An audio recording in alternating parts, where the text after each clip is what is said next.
But I feel like we should just start the show with the big elephant in the room, the thing that literally everyone across the world is talking about today. Ladies and gentlemen, is very sad news. We have lost one of the most iconic pop culture artists and creators of our time. The man behind the character designs, artwork, and a lot of other input into series such as the original Dragon Ball and Dragon Ball Z, which many people don't even realize it's the same show. It just, there's a time lapse between Dragon Ball and Dragon Ball Z, but it's literally the same show continuing on, the same manga turned into an anime. Dragon Quest, the entire video game series. Chrono Trigger. Sandland. And that's just to name a few of the projects that this man has been directly involved in creating. I'm talking about Akira Toriyama has passed away at the age of 68.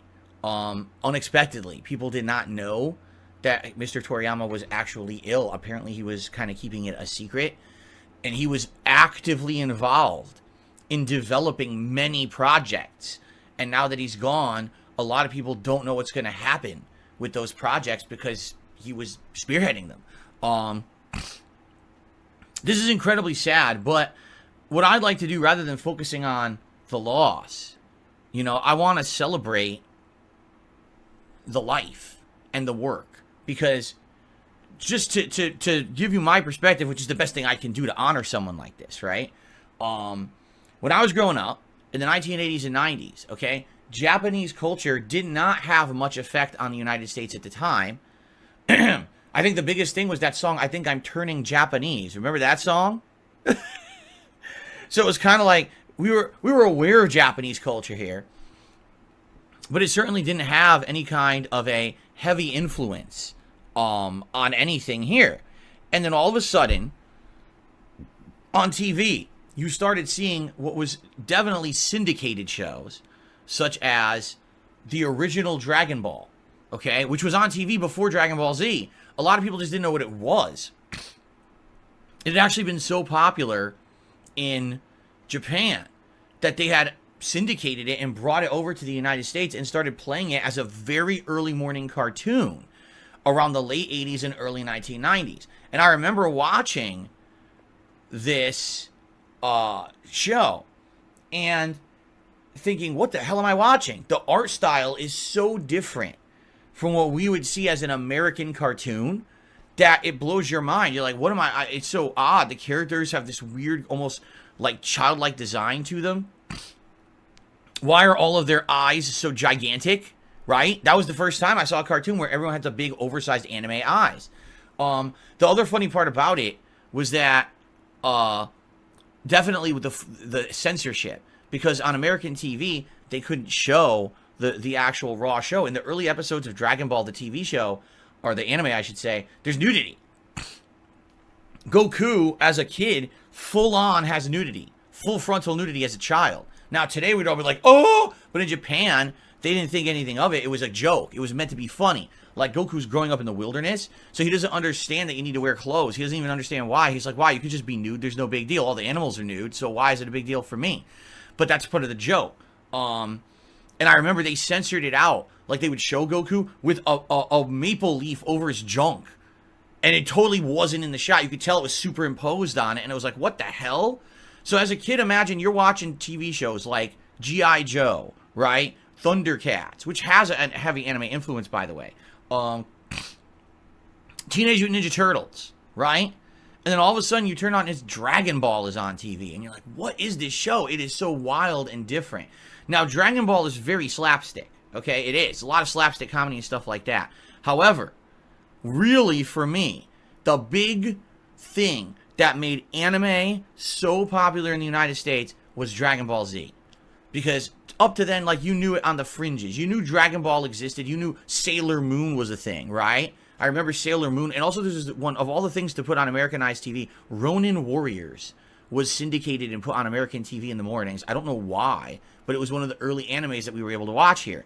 But then when Dragon Ball Z hit, it was like a ginormous explosion of popularity. Like, all right, let me put it in perspective.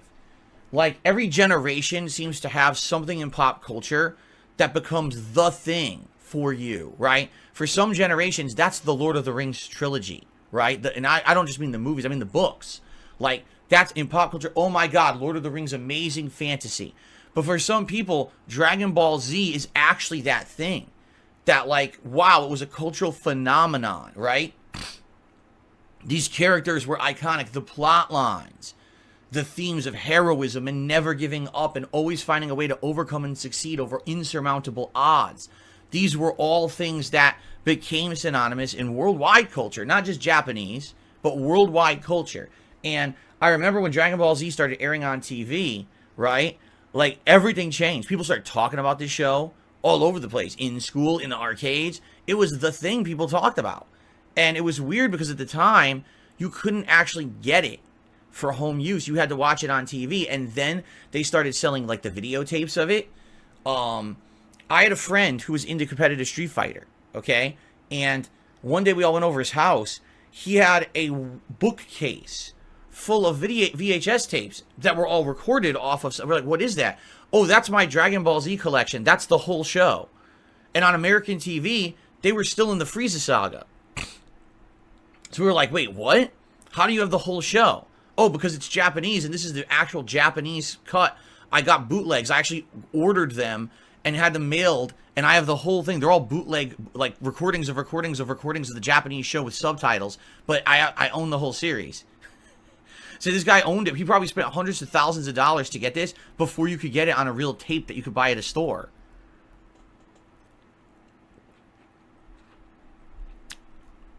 But it's just absolutely wild, the popularity that Dragon Ball Z had. And really, again, you can argue, oh, yeah, but Sailor Moon was out already, and this was out, and that was out. Like someone was saying, oh, Robotech in the 80s. No. I get what you're saying. That was like, here's a wall, and I take a pick, and I start to hammer a little hole into the wall.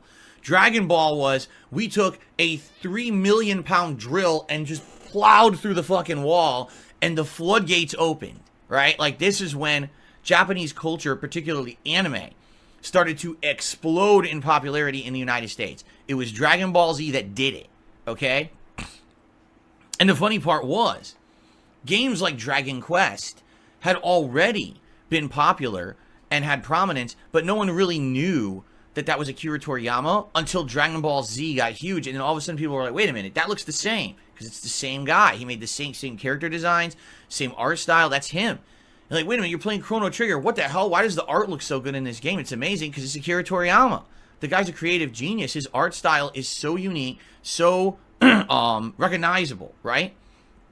Whenever you would see his art, you'd be like, holy crap, I recognize that style, you know? And so, the funny thing is, like, people, I feel, don't even know. A lot of people might have done something that was Toriyama inspired or he was directly had his hand in, and you don't even realize it, you know?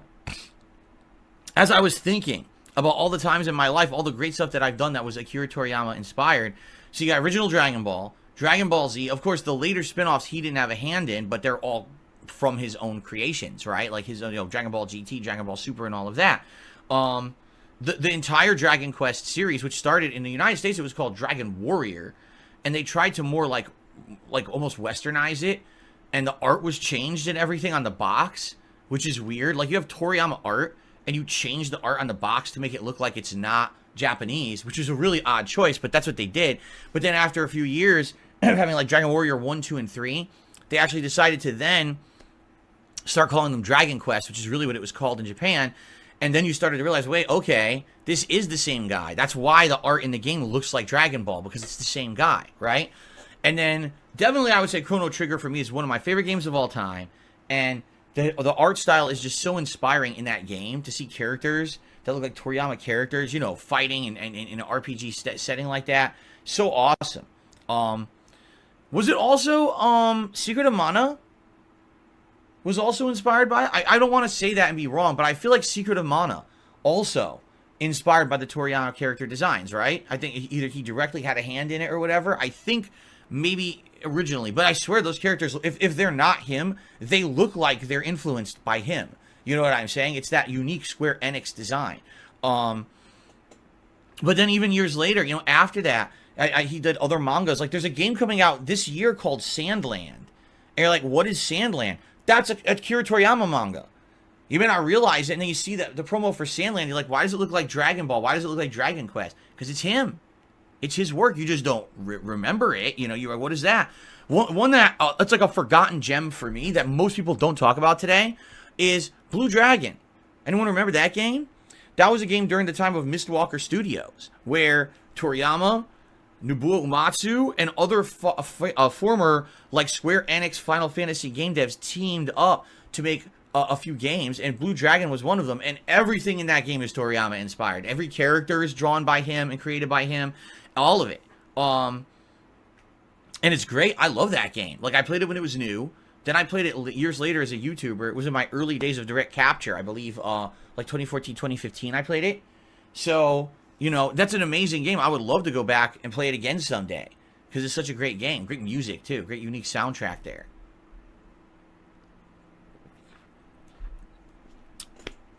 Anyway, the point I'm making here is, it's rare, all right, in our time, to say that someone is so influential to so many people. We would probably be very hard-pressed today to sit down and say, I have never been influenced by Akira Toriyama. It's a very rare statement to make. You've probably watched, played, or been involved with something that was Toriyama inspired or created over the course of your life. Some of us way more than others. Like I said, Dragon Ball Z was humongous in the 90s. I watched the show every time religiously when a new episode aired on TV. I was totally into the lore of it, and my friends were so into it. And over the years, I've played so many video games that were Toriyama inspired as well as a YouTuber, right?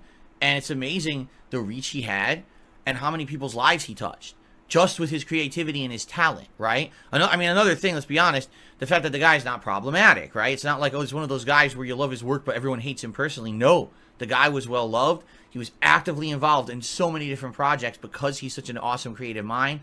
And someone like that, that's someone who's not replaceable.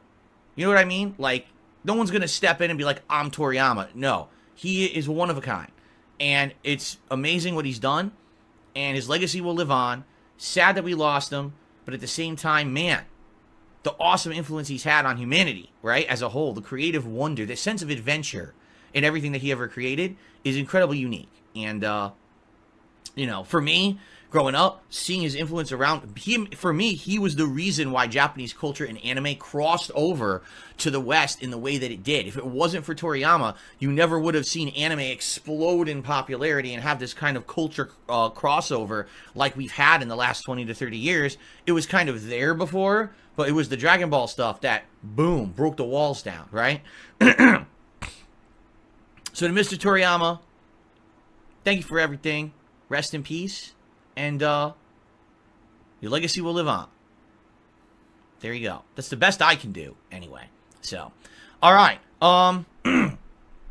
Pretty sad, but it is what it is. Now, there's this other game, Sandland, coming out this year, and I think a lot of people kind of had their eyes on it, but we're like, nah, I don't know if I'm interested or not. You know, a lot of people, Sandland isn't like the most popular manga, but now that he's passed away, how much do you want to bet? People are going to be all over that game now and be like, oh, wow, basically like the final Toriyama game to be made because now he's gone. But at the same time, guess what? It's an RPG. Oh, no. Another RPG? It's like, oh, come on, man. Like, really? Because when would I like to play it? Yes. But another, right now I have to cut back on the RPGs. I have way too many going on. I need to finish up the ones that I'm playing, before I move on to more. You know what I'm saying? So, just things are getting rough around here with the RPGs. Really. Anyway, all right.